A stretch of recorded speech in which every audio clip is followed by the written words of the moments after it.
Morning बच्चों। आज का हमारा टॉपिक है श्वसन तंत्र या रेस्पिरेटरी सिस्टम्स। ठीक है, उसमें हमारा जो मेन पार्ट्स है, जो रेस्पिरेटरी का मुख्य भाग होता है उसका, वो हमारा है फेफड़ों की संरचना, फेफड़ों का कार्य। तो आज हम आपको फेफड़ों का संरचना तथा उसकी क्रियाविधि समझाएंगे कि उसकी क्रियाविधि कैसे होती है फेफड़ों की, यानी कि जो हम सांस लेने की प्रोसेस हम कैसे करते हैं। ठीक है, तो सबसे पहले हम क्या करेंगे, ये हमारा जो वातावरण में जो वायु होती है वो सभी को पता है कि नोज के द्वारा, नाक के द्वारा अंदर जाती है। जो एयर यानी कि ऑक्सीजन होती है वो अंदर जाती है, और जो CO2 होती है वो बाहर निकलती है। CO2 बाहर निकलती है। ठीक है, इसके बाद हमारा ये कॉमन पैसेज होता है, ये फेरिंग्स आपको दिख रही है यहाँ पे, ग्रसनी, जिसको हम ग्रसनी या फेरिंग्स बोलते हैं। ये हमारा कॉमन पैसेज होता है, यानी कि इसमें हमारा इसके माध्यम से हमारा जो फूड होता है यानी कि खाद्य पदार्थ या जो एयर होती है वो प्रवेश करती है। तो आपने डाइजेस्टिव सिस्टम में पढ़ा होगा, जो हमारा फूड होता है वो एसोफेगस के द्वारा, एसोफेगस पाइप में चला जाता है, यानी कि फूड पाइप में चला जाता है। और जो एयर होती है, एयर हमारी लैरिंग्स में आ जाती है। लैरिंग्स या स्वर नली जो आपको दिख रही है इसमें आ जाती है, लैरिंग्स में। ठीक है, अब हम जो एयर है वो एयर लैरिंग्स में आए, यानी कि हमारा जो फूड है या जो हमने खाना खाया है वो हमारी लैरिंग्स में ना आए, इसके लिए यहाँ पे एक लेयर, पतली सी लेयर लगी होती है, पतली सी लेयर पाई जाती है, जिसको हम एपिग्लोटिस बोलते हैं। एपिग्लोटिस का क्या कार्य होता है कि जो हम लोगों ने जो खाना खाया है, जो हमने भोज्य पदार्थ लिए हैं, खाना खाया है, वो स्वर नली में ना चली जाए, लैरिंग्स में ना जाए, इसके लिए यहाँ पे एक पतली सी लेयर पाई जाती है जिसको हम एपिग्लोटिस बोलते हैं। अब हमारे अगला पार्ट आएगा लैरिंग्स। लैरिंग्स में एक यहाँ पे आप लैरिंग्स में एक छोटी सी संरचना देख रहे हो, इसको हम बोलते हैं वोकल कार्ड, वोकल कार्ड। ठीक है, या कंठ। आपने अपने गले में सभी ने देखा होगा, यहाँ पे एक छोटी सी संरचना दिखाई देती है, उभरा सा पार्ट दिखाई देता है, इसको हम वोकल कार्ड बोलते हैं, यानी कि ये कहाँ प्रेजेंट होती है, हमारी लैरिंग्स में प्रेजेंट होती है।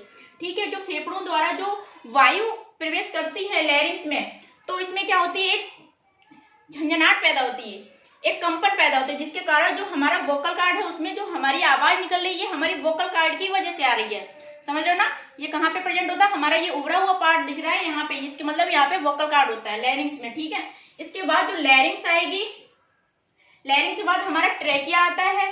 ट्रेकिया में आप देख रहे हो सी के समान एक संरचना दिखाई दे रही है, इस तरह से एक संरचना दिखाई दे रही है सी के आकार की, हमने आपको इस तरह से दिखाया आपको इसमें। तो ये कार्टिलेज की बनी होती है, कार्टिलेज, कार्टिलेज की बनी होती है। कार्टिलेज की इसलिए इसको हम उपास्थि वलय भी कहते हैं, उपास्थि वलय, ये उपास्थि वलय,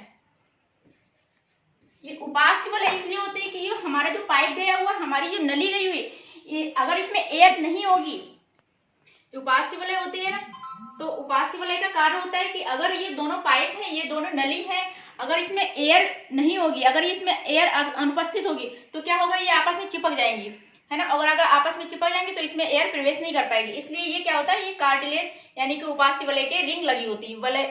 वलय मीन्स होता है रिंग या छल्ला। ठीक है, ये लगी रहती है। इसके बाद हमारी जो ट्रेकिया आएगी वो हमारी 2 ब्रांचेस में डिवाइड हो जाएगी, जिसको हम ब्रोंकाई या श्वसनी भी कहते हैं। इसको हम क्या कहते हैं, श्वसनी। इधर हम साफ साफ आपको दिखा रहे हैं श्वसनी।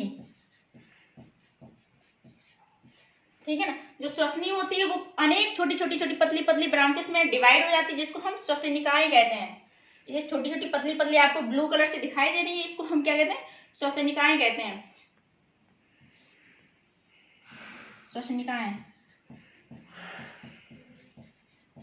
श्वसनिकाएं कहते हैं। ठीक है, इसके बाद इसमें छोटे आपको बलून लाइक स्ट्रक्चर दिख रहे हैं, गुब्बारे जैसी संरचना दिख रही है, छोटे गोल संरचना दिख रही है, इसको हम कूपिकाएं कहते हैं या एल्वोलाई कहते हैं। ठीक है, कूपिका, ये बलून जो गुब्बारा होता है उसकी तरह उसकी संरचना बनी होती है, इस तरह से इसकी संरचना बनी होती है, इसको हम कूपिका कहते हैं,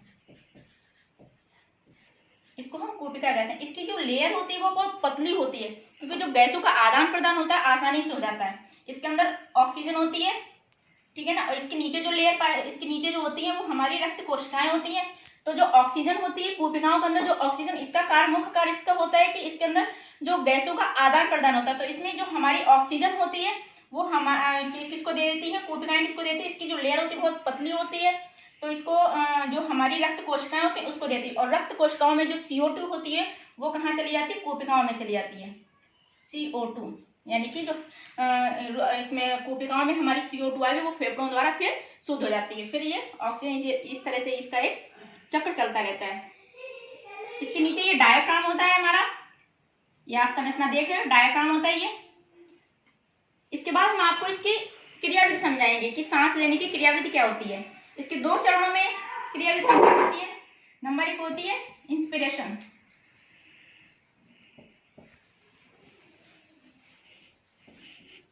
इंस्पिरेशन, या इसको हम निश्वसन भी कहते हैं, निश्वसन। निश्वसन में क्या होता है, हम सांस लेते हैं, हमारी जो वातावरण की एयर होती है, वातावरण में ऑक्सीजन भी होती है, तो हम जब एयर लेते हैं, अंदर को लेते हैं, तो हमारा ये डायफ्राम होता है ना, ये आप डायफ्राम देख रहे हो, ये क्या होता है, इसमें शिथिलन होता है, इसमें शिथिलन होता है, यानी कि ये अपनी पोजीशन चेंज करके नीचे साइड में आ जाता है, ये नीचे साइड में आ जाता है, ये कहाँ आ जाएगा, नीचे साइड में।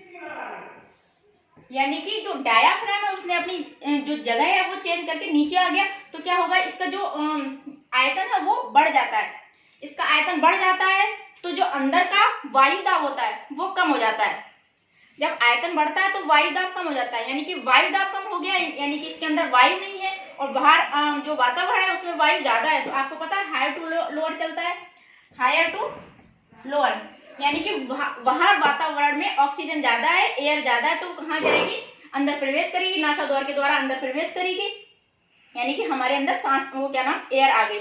इसके बाद हम जब क्या नाम, एक्सपीरेशन की क्रिया होगी,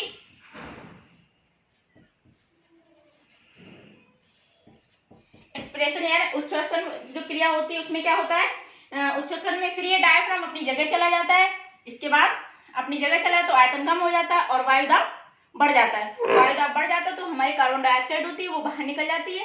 तो ये पूरी प्रक्रिया इस तरह से चलती रहती है।